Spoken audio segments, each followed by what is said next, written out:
1990 March 18 അതിരാവിലെ 3 മണിക്ക് അമേരിക്കയിലെ ബോസ്റ്റണിലെ മ്യൂസിയത്തിൽ ഒരു ടെലിഫോൺ കോൾ വരുന്നു. മ്യൂസിയത്തിൽ ബോംബ് വെച്ചിട്ടുണ്ടെന്നാണ് സന്ദേശം. തീ വിവരം അറിഞ്ഞിട്ടെന്നവണ്ണം മിനിറ്റുകൾക്കകം 2 പോലീസുകാർ അവിടെ എത്തുന്നു. പരിശോധനയ്ക്ക് വന്ന അവർ സെക്യൂരിറ്റികളെയും ബന്ദികളാക്കുന്നു.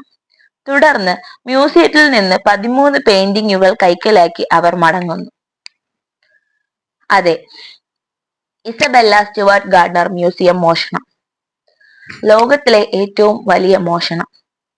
ക്രൈം കോടിയിലധികം വിലമതിക്കുന്ന ഗലീലിയോയുടെയും റബ്രാന്റെയും അടക്കമുള്ള പെയിന്റിങ്ങുകളാണ് കവർച്ച ചെയ്തത്. FBI പല വഴിക്കും അന്വേഷണം അഴിച്ചുവിട്ടു. CCTVയിൽ മുഖംമൂടിധാരികളായതുകൊണ്ട് കൊള്ളക്കാരുടെ മുഖം പതിഞ്ഞില്ല. ഫിംഗർ പ്രിന്റ് ഒന്നും ലഭ്യമായിട്ടില്ല. മോഷണത്തിന് വന്ന വ്യാജ നമ്പർ വാഹനം എവിടെ പോയെന്ന് കണ്ടെത്താനായില്ല. എന്നാൽ താരതമ്യേന മൂല്യമില്ലാത്ത സൃഷ്ടികളും ഇതോടൊപ്പം കവർച്ച ചെയ്തതും മൂല്യവത്തായ സൃഷ്ടികൾ മോഷ്ടിക്കാതെ വച്ചതും ഇന്നും ദുരൂഹമായി തുടരുന്നു. ബോസ്റ്റൺ മാഫിയയാണ് ഇതിന് പിന്നിലെന്ന് അഭ്യൂഹങ്ങൾ വന്നു. ഗുണ്ടാ നേതാവ് ബോബി ഡോണറ്റിയുടെ സംഘാംഗത്തെ ജയിലിൽ നിന്ന് മോചിപ്പിക്കാൻ വേണ്ടി മോഷ്ടിച്ചതാണെന്നും. എന്നാൽ അതിനു മുന്നേ ഡോണറ്റിയുടെ മരണം റിപ്പോർട്ട് ചെയ്തു. അതുകൊണ്ട് തന്നെ പിന്നെ ചർച്ചകൾ നടക്കാതെ പോയി.